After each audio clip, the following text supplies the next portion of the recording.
انداز دیکھیے، ارشاد فرمایا والعصر، رب فرماتا ہے مجھے زمانے کی قسم ہے۔ اللہ کو بھی قسم اٹھانے کی ضرورت ہے، مالک کریم کو بھی کیا حاجت ہے کہ وہ قسم اٹھائے، لیکن تاکید کر کے بات ذہن میں اتارنے کے لیے۔ انسان کا مزاج ہوتا ہے نا، جس بات پہ قسم اٹھائی جائے اس کو انسان سمجھتا ہے زیادہ پکی ہے، تو طبع انسانی کے مطابق بات کی، فرمایا والعصر، زمانے کی قسم ہو۔ انسان کو پیدا کرنے والا رب قسم اٹھا کے انسان کی ایک بات کرتا ہے، والعصر، مجھے قسم ہو زمانے کی، ان الانسان لفی خسر، انسان کو پیدا کرنے والا رب فرماتا ہے بے شک انسان خسارے میں، گھاٹے میں، نقصان میں۔ لوگ اس کو کہہ رہے ہیں بڑا سیٹ ہے، لوگ کہہ رہے ہیں بڑا کامیاب، یہ بھی کہہ رہا ہے اللہ کا بڑا شکر ہے، لیکن پیدا کرنے والا رب، انسان کو بنانے والا، اس کو جاننے والا رب فرماتا ہے مجھے زمانے کی قسم ہو یہ نقصان میں ہے۔ اور خسارہ اس خسارے کو نہیں کہتے ہیں کہ لوگ کہتے ہیں میں نے کاروبار کیا تھا تو نفع نہیں ہوا، نقصان ہوا۔ خسارہ اس خسارے کو کہتے ہیں جو اصل مال بھی ضائع ہو جائے، راس المال بھی ضائع ہو جائے تو کہتے ہیں خسارہ ہوا ہے، یعنی اس کے پاس جو تھا اس میں بھی یہ خسارے میں کہ یا اللہ سارے خسارے میں ہے؟ فرمایا نہیں، الا الذین آمنوا، جن میں 4 صفتیں پائی جائیں وہ نہیں خسارے میں۔ ان میں پہلی صفت یہ ہے کہ الا الذین آمنوا، بے شک وہ لوگ جو ایمان لائے، مگر وہ لوگ جو ایمان لے آئے، جن کا ایمان مضبوط ہو، جن کا عقیدہ ہو کہ اللہ ہمارا رب ہے، وہی پیدا کرنے والا ہے، وہی رزق دینے والا ہے، اسی کی تقدیر کا غلبہ ہے، رب کریم ذرے ذرے کو جانتا ہے، اللہ تعالیٰ نے جس حال میں رکھا ہے یہی حال میرے لیے بہتر ہے۔ انسان محنت پوری کرے، نتیجہ اپنے رب پہ چھوڑ دے، اسباب سارے جمع کرے، بھروسہ اپنے اللہ تعالیٰ پہ کرے، عقائد کے لحاظ سے پختہ ہو، اور پھر اس کا عقیدہ ہو کہ بعد از خدا بزرگ توئی قصہ مختصر، کائنات میں سب سے عرفہ والا، عظمتوں والے، شانوں والے، بلندیوں والے، رفتوں والے، کائنات کے امام، نبیوں کے امام، رسولوں کے امام، فرشتوں کے امام، محبوب مطلق اگر کوئی ہے تو جناب محمد الرسول اللہ ہے صلی اللہ تعالی علیہ وسلم۔ سب سے اولا ہو اعلیٰ ہمارا نبی، سب سے بالا ہو اعلیٰ ہمارا نبی، اپنے مولا کا پیارا ہمارا نبی، اور دونوں عالم کا دھولا ہمارا نبی۔ نظریاتی پختگی حاصل ہو،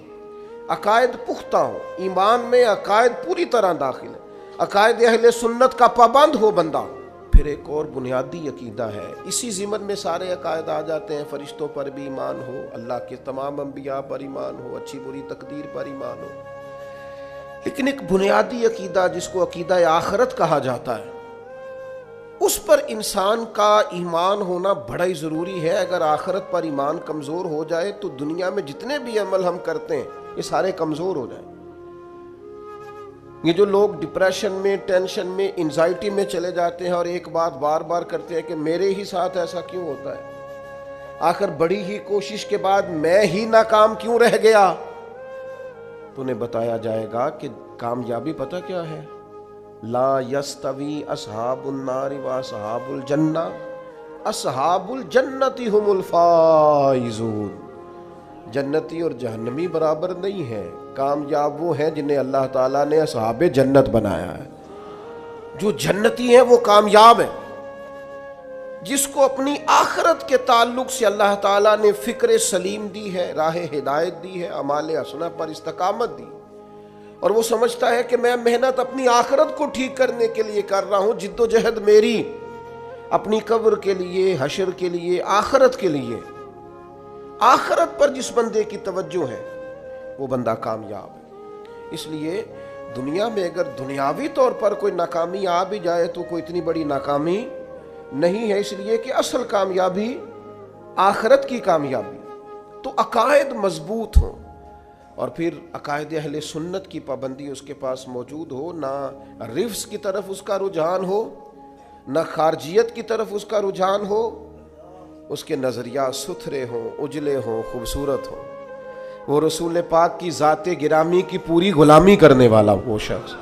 تو اس کے نظریات اعلیٰ ہوں۔ تو فرمایا کہ انسان خسارے میں ہے الا الذین آمنوا، مگر وہ لوگ جو ایمان لائے، وعملوا الصالحات، اور جنہوں نے نیک اعمال کیا۔ اور یہاں بات ختم نہیں ہوئی، دو صفتیں اور بھی پیدا کریں۔ یہ دو باتیں ان کی اپنی ذات تک تھیں، آمنوا وعملوا الصالحات، یہ دو باتیں ان کے اپنے لیے تھیں۔ اب وہ سوسائٹی کو کیا دیں؟ دو کام معاشرے کے لیے بھی کریں، وتواصوا بالحق، حق بات کی نصیحت کریں وہ معاشرے میں، خیر کی بات کی نصیحت کریں، وائرل باتیں نہ کریں کہ آج کل یہ موضوع چل رہا ہے تو ذرا میں اس پر بولوں گا تو کچھ ویوز میرے بھی بڑھ جائیں گے، وائرل باتیں نہیں کریں۔ وتواصوا بالحق، وہ حق بات کی نصیحت کریں، کلمہ حق کہیں اور حکمت کے ساتھ کہیں، ادعو الی سبیل ربک بالحکمہ،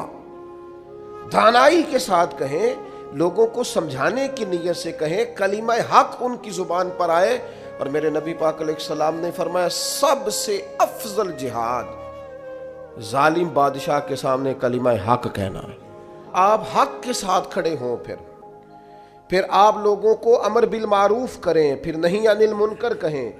اور وہ بھی بندہ دیکھ کے نہیں۔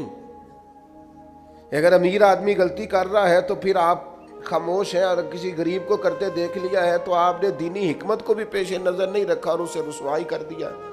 آپ نے اسے سخت ترین تکلیف سے گزار دیا ہے۔ حق بات کی نصیحت کریں، اور جو لوگ حق بات کہتے ہیں نا ان پر تکلیف بھی آتی ہے، تکلیف آتی ہی ہمیشہ حق کہنے والوں پر۔ تو چونکہ میدان لگایا ہے، اب حق میں نکلے ہو، اب تم نے سفر شروع کیا ہے تو بھئی پیروں پہ چھالے تو پڑیں گے، سفر کرو گے تو تھکاوٹ تو ہوگی، کوئی رستہ طے کرو گے تو گرد تو پڑے گی، اگر کسی سمت تیز دوڑو گے تو مخالف سمت سے ہوا تو تیز آئے گی۔ اب وہاں گھبرانا نہیں، کمزور نہیں پڑنا، تھکی باتیں نہیں کرنی۔ اب ایسا نہ ہو کہ تم نے معذرت خواہانہ رویہ اختیار کیا، وتواصوا بالحق وتواصوا بالصبر، وہ حق بات کی وصیت کرتے ہیں اور ایک دوسرے کو صبر کی تلقین کرتے ہیں۔ چار صفات پیدا کریں تو خسارے سے بچ سکتے